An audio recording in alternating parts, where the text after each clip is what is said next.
Gaspard, Linky et compagnie, touche pas à mon compteur, l'émission du collectif du même nom.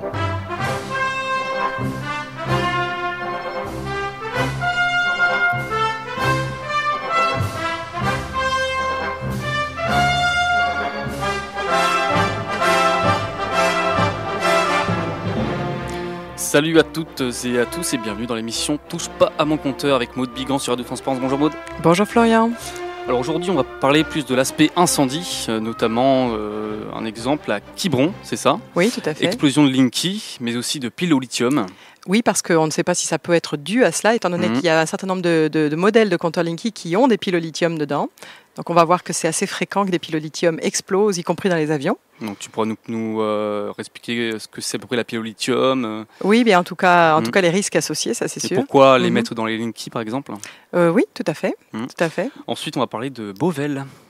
Alors, Beauvel appelle à don pour continuer ses procédures, pour s'opposer à la pose de Linky. Sur des panneaux de bois. Voilà, parce que comme effectivement, si on a des risques d'explosion plus importants avec des compteurs contenant des piles au lithium, eh bien, il faudrait quand même vraiment éviter de les poser sur des tableaux bois. Et de toute façon, c'est une norme qu'Enedis doit respecter. Donc, Beauvel est engagé dans une action au fond et demande donc un appel à dons sur ce sujet. On en reparlera. Et aussi MySmart Cable qui propose un kit pour les 5000 peignants pour bénéficier d'une procédure gratuite et moins longue. Alors voilà, en fait, on verra ça. C'est la même équipe, en fait, l'équipe de MySmartCam, mais qui propose un kit pour que des électrosensibles puissent saisir les tribunaux d'instance directement et gratuitement. Donc là, sans passer par un avocat, sans passer par eux, donc, mais il voudrait fournir une aide pour que les avocats, pardon, les plaignants puissent, sans avocat, saisir la justice et demander à Enedis de poser des filtres et ou exiger le retrait et le remplacement de leur compteur par un compteur normal si on leur a mis un compteur Linky. Voilà. Alors, donc commençons d'abord par Quiberon. Donc, je vous propose de regarder cet article du Télégramme, donc qui s'intitule Quiberon, centre-ville, un compteur Linky explose. Donc, ça date du 4 juillet dernier. C'est un riverain qui a entendu une explosion, donc jeudi dernier vers 17h. Donc, en sortant de chez lui, il a aperçu un compteur Linky en feu, rue de Port-Maria. C'est un compteur qui alimentait le glacier sucré-salé installé sur la promenade de la Grande Plage. Voilà. Alors, effectivement, bon, là, l'article n'est pas très long, on ne détaille pas grand-chose. On ne nous cite pas d'ailleurs la réaction d'Enedis sur le sujet. C'est vrai que quand il y a une explosion qui se fait au vu et au su de tout le monde et qu'on voit le compteur Linky brûler en pleine rue, c'est difficile de dire le compteur Linky ne brûle pas. Alors, il y a une faiblesse, il y en a plusieurs, mais il y a au moins une faiblesse majeure dans le compteur Linky, c'est la présence donc de piles au lithium dans un certain nombre de modèles, puisqu'il y a 6 fabricants de compteurs Linky. Alors, c'est quoi? C'est des nouveaux modèles? C'est une nouvelle version? C'est certains fabricants qui intègrent des piles au lithium pour, en cas de coupure de courant, continuer à alimenter le panneau d'éclairage en fait du Linky. D'accord, le panneau d'affichage, si tu veux. Donc la pile au lithium, elle servira à ça, c'est ça? Voilà, exactement. Sauf que les piles au lithium, c'est connu pour être malheureusement un peu dangereux parce que il y a des instances où ces piles semblent exploser toutes seules. Alors, elles ont été peut-être trop chargées. Donc, la pile au lithium, on rappelle aussi qu'on peut la retrouver dans les portables, dans les tablettes, dans les cigarettes électroniques, dans tout ce qui est en fait, c'est pour les instruments légers, d'accord, portables, justement. Alors, par exemple, vous avez le 5 février 2019, il y a eu effectivement une mise en garde contre les piles au lithium dans les avions. Je vous cite alors cet article de buzzofweb.com. Donc, les piles au lithium qui se retrouvent parfois dans les bagages enregistrés posent un réel danger pour la sécurité des aéronefs. Alors, pourquoi on nous dit ça? Eh bien, parce que, figurez-vous que l'Organisation de l'aviation civile internationale, l'OACI, c'est une agence de l'ONU qui est basée à Montréal, vient d'interdire, alors cela c'était en 2016, on nous citait cet article-là, vient d'interdire à ses 191 pays membres de transporter des piles lithium-ion en cargaison, donc sur les avions de ligne. D'accord ? Donc en fait, les passagers ont ordre de ne pas laisser dans leur bagage de soute des appareils, dont des cigarettes électroniques, qui pourraient provoquer des explosions, parce qu'on sait qu'elles peuvent exploser un peu spontanément. Voilà, donc ça c'était un article de rcinet.ca, donc au Canada, et qui vous permet de voir donc cette décision de l'OACI, donc pour interdire les cargaisons de piles au lithium dans les avions. Alors en fait, ça n'a pas toujours été respecté. Donc il y a eu des cas malheureusement où des passagers ont oublié finalement d'enlever un appareil avec une pile au lithium dans la soute. Je vous cite cet article du 22 janvier 2019 qui donc s'intitule « Des piles ion lithium responsables d'un incendie dans un avion de WestJet ». Alors ça c'était dans Travel Pulse du Québec, travelpulsequebec.ca. On nous dit le feu a été causé par des piles ion lithium présentes dans une cigarette électronique que l'un des passagers, qui connaissait pourtant la politique de WestJet en matière d'articles contrôlés dans les bagages enregistrés, politique, comme on l'a vu, qui était imposée par l'OACI depuis plusieurs années, puisqu'en 2016 déjà c'était interdit. Donc ce passager avait omis de déclarer dans son bagage enregistré.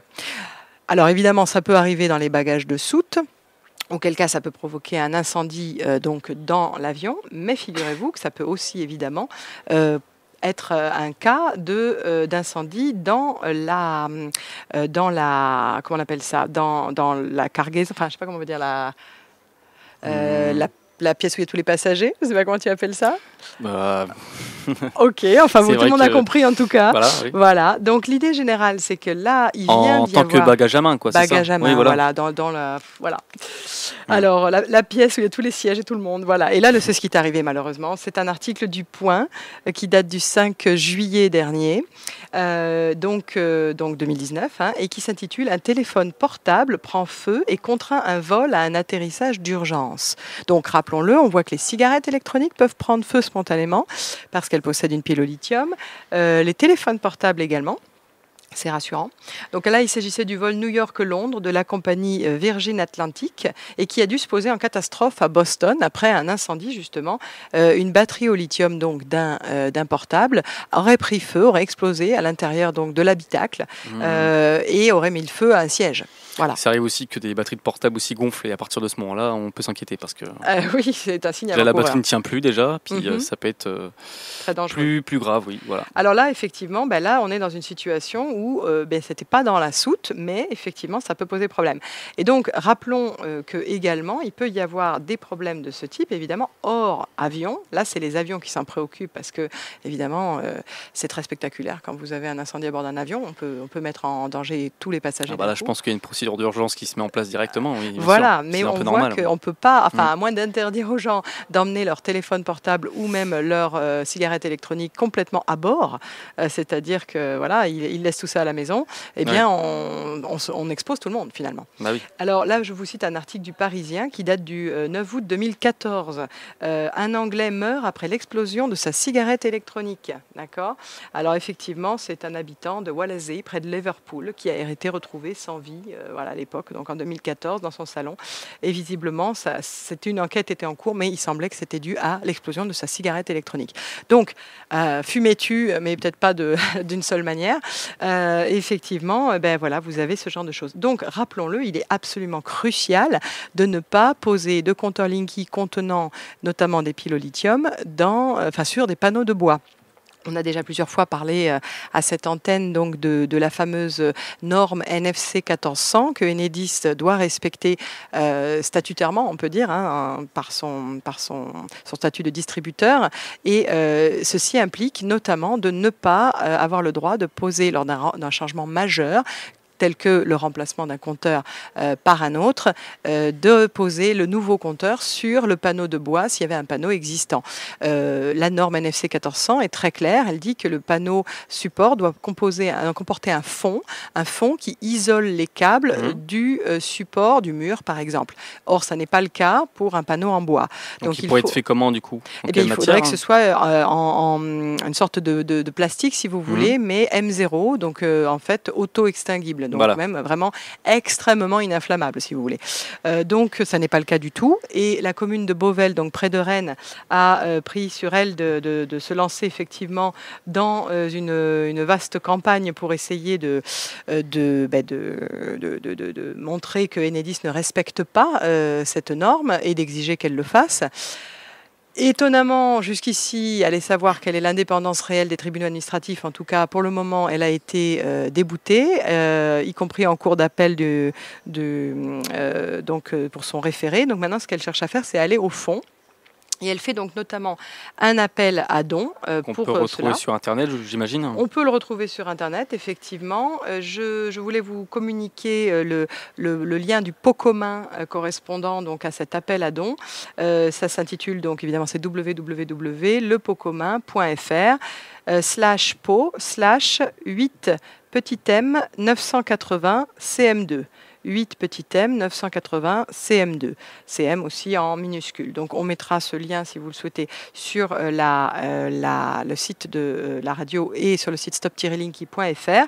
Donc un grand merci pour le soutien à cette commune courageuse qui a également donc essayé de faire, disons, appliquer la règle d'appartenance des compteurs Linky aux communes, mais qui s'est vu débouté récemment par le Conseil d'État à ce sujet. C'est d'ailleurs quelque chose qui fait bondir Stéphane Lhomme, notamment, que beaucoup connaissent s'ils suivent un petit peu cette émission depuis un moment. Stéphane Lhomme, élu du conseil municipal de Saint-Macaire et fer de lance un petit peu de la lutte anti-Linky depuis 3 ans et plus, et qui avait envoyé donc une lettre d'information un peu là-dessus. Linky, avec la bénédiction du Conseil d'État, les communes se font officiellement voler leur compteur d'électricité. Donc la commune de Beauvel avait courageusement essayé de faire affirmer certaines choses, mais effectivement, le Conseil d'État a tranché en disant que la propriété des compteurs aurait été transférée au syndicat d'énergie en même temps que la gestion. Les communes déléguant la compétence de gestion au syndicat d'énergie. Voilà. Alors effectivement, je vous cite un ou deux éléments ici. Elle nous dit... C'est une particularité française, les compteurs d'électricité appartiennent aux communes, pas seulement les compteurs des bâtiments publics, mais tous les compteurs, y compris celui de votre propre habitation. C'est vrai qu'on a un texte législatif en ce sens. Mais depuis le 1er décembre 2015, le distributeur Enedis a commencé à remplacer ces compteurs par un modèle communicant vert fluo, donc le fameux Linky que vous connaissez, effectivement. On nous dit effectivement qu'il y a eu, il rappelle évidemment la résistance importante de la population, c'est clair. Mais effectivement, le problème, c'est que on nous dit qu'il n'y a aucun texte qui n'acte, et pour cause, de transfert de propriété des compteurs depuis les communes vers les syndicats d'énergie. Et il nous dit, un pauvre subterfuge a été trouvé. Enedis a mis en avant le premier alinéa de l'article L 322.4 du Code de l'énergie et le deuxième alinéa du 4 de l'article L 2224-31 du Code général des collectivités territoriales, et a décrété que la combinaison de ces deux articles impliquait que les compteurs appartenaient désormais au syndicat d'énergie. Voilà. Or, le premier texte dit que les compteurs appartiennent aux collectivités territoriales ou à leur groupement, c'est-à-dire les syndicats d'énergie, et le second, que l'autorité organisatrice d'un réseau public de distribution, exploité en régie ou concédé, est la commune ou l'établissement public de coopération auquel elle a transféré cette compétence, c'est-à-dire le syndicat d'énergie. Et on essaye de combiner ces deux éléments-là en disant, regardez, il y a eu un transfert de propriété depuis les communes vers les syndicats d'énergie. Or, ces textes-là ne le disent pas du tout. Voilà. Mais le problème, c'est que le Conseil d'État, évidemment, fait foi. Et que si, en montant jusqu'à ce niveau-là, ensuite, et comme le Conseil d'État s'est aligné sur les précédents jugements, même s'ils étaient peut-être iniques, eh bien, on se retrouve avec maintenant une situation quasi de fait, où par jurisprudence de deux textes législatifs qui ne disent pas ça, eh bien, les communes se voient dépossédées de leur compteur. Voilà, donc ça c'est quand même un peu dramatique. Mais bon, alors autre quand même action juridique, plutôt positive celle-ci. On avait évoqué donc la victoire pour les électrosensibles de Foix qui vient s'ajouter à celle de Bordeaux et celle de Toulouse dans l'action à 5000 plaignants organisée par le cabinet MySmartCab, l'Expressia. Très récente d'ailleurs. Très récente, voilà, on en a parlé la semaine dernière, effectivement. Oui. Alors, il faut savoir que dans cette brèche ouverte, les avocats de MySmartCab proposent à beaucoup d'électrosensibles qui auraient pu ne pas pouvoir, pour des raisons financières notamment, s'opposer à Enedis. Elles vont en fait pouvoir fournir une sorte de kit gratuit qui permettra, sans passer par un avocat, aux électrosensibles de saisir les tribunaux d'instance de leur juridiction pour en fait demander à Enedis on va dire le démontage, le remplacement de leur compteur Linky si on leur en a posé un, et ou la pose de filtres, sachant que visiblement, si on a une affaire à moins de 4 000 €, eh bien, les personnes peuvent saisir la justice sans avocat. Donc, j'invite les électrosensibles intéressés à aller sur le site de ehsenAction.fr. Donc, ehsenAction.fr, c'est une page de MySmartCab qui est en cours de création, en cours d'alimentation. Mais déjà, ils peuvent commencer à préparer leur dossier en plusieurs étapes, notamment récupérer un certificat médical attestant de leur électrosensibilité. Qui pourrait donc prouver ensuite... Qu'il pourrait utiliser donc pour ce jugement, c'est indispensable, effectivement. Alors, il s'agit en fait d'un certificat qui est rédigé à la discrétion du médecin. En fait, il y a un nouveau texte législatif qui vient de sortir et qu'on pourra rappeler donc en lien sur le site de la radio et sur le site stop-linky.fr. Et il est bien clair que c'est le médecin qui a toute latitude pour faire le certificat d'électrosensibilité. Donc, il n'est pas tenu par un quelconque carcan déontologique qui lui interdirait de le faire. Voilà, ça c'est important. Mais il y a aussi des Linky, d'accord, donc c'est plutôt un bon point. Oui. Mais il y a aussi le problème du CPL, du coup. Tout à fait, d'où les filtres. D'où cette notion de filtre, parce qu'effectivement, faire démonter le compteur pour le faire remplacer par un compteur non Linky ne suffira pas. Voilà. Il faut effectivement aussi donc filtrer. Les filtres pourront justement aider à... Voilà, pas complètement évidemment, mais aider à limiter, à diminuer considérablement les fréquences. Alors les filtres seraient posés où? C'est ça que je ne comprends pas. Moi, bien, c'est très en amont de l'installation, c'est-à-dire juste après le disjoncteur, au début de l'installation client. Pour chaque habitation, du coup, c'est pas... Oui, pour chaque habitation. Tout à fait. Voilà, donc ça c'est important et c'est d'autant plus efficace évidemment que l'on est en logement individuel, puisqu'en logement collectif, les personnes resteraient encore exposées au CPL qui passerait dans les câbles des voisins. C'est ça que j'allais dire. Quand il y en a des murs mitoyens. Tout à fait. C'est sûr que c'est mieux que rien, mais c'est plus efficace quand on est sans mitoyenneté, quand on est en maison individuelle. Ça, c'est clair. Voilà, donc les deux éléments, l'autre élément qui sont donnés, donc on mettra ce mode d'emploi avec le lien vers le site. Il y a une lettre, par exemple, de mise en demeure à envoyer dès que possible donc, à Enedis. Il y a un modèle de mise en demeure. Et puis, parallèlement, donc, il faut préparer diverses choses. Donc, comment se procurer, par exemple, voir un peu le listing, si vous voulez, des différents types de compteurs que l'on peut acheter, des compteurs classiques non Linky que l'on peut encore acheter, ainsi que se renseigner sur les filtres que l'on voudrait évidemment mettre en place pour filtrer son installation privative. Voilà. Donc, on vous mettra tout cela en ligne. Et effectivement, je voudrais terminer juste par une désintox importante, puisque j'ai entendu deux choses récemment. Donc, on nous annonce que sur les aides sur l'aise, des poseurs disent « mais si, la relève est déjà payante si vous refusez le Linky ». C'est complètement faux, évidemment. Rien n'a été voté par la Commission de régulation de l'énergie. Donc, si on vous donne ces arguments-là, que ce soit à n'importe quel endroit au niveau national, c'est faux. Et d'autre part, au Festival Résistance, où nous tenions un stand là, à Foix le week-end dernier, eh bien, une personne nous a dit que son père avait finalement accepté le Linky après l'avoir moult fois refusé, parce qu'on lui a dit, alors qu'il habitait en Haute-Garonne, on va faire venir une équipe du Gers, si vous le refusez, on vous fera On vous fera payer le déplacement. Évidemment, là encore, complètement de l'intox. Il avait en plus écrit une lettre recommandée avec AR statuant de son refus. Donc évidemment qu'on ne pouvait pas exiger le paiement d'un quelconque déplacement pour une opération qu'il avait officiellement refusée par lettre recommandée. D'où la nécessité également quand même pour tout le monde quand même pour savoir si... C'est ça le problème. C'est vrai qu'il a combattu quand même pour le fait de dire... 3 fois il a dit non, mais là, des fois, il joue sur la peur. Donc des fois, on est plus fragile, des fois, on est plus fatigué. Exactement. Et le harcèlement finit par payer parfois. Rappelons, à Cuisa l'an dernier, une conférence que j'ai donnée, une dame me dit, on m'a appelé jusqu'à 17 fois par jour. Il y a des gens qui cèdent rien que par le harcèlement. Donc surtout, blindez-vous, filtrez vos appels. Quand on vient vous voir ou si on vous appelle, eh bien, vous raccrochez et vous dites « écrivez-moi ».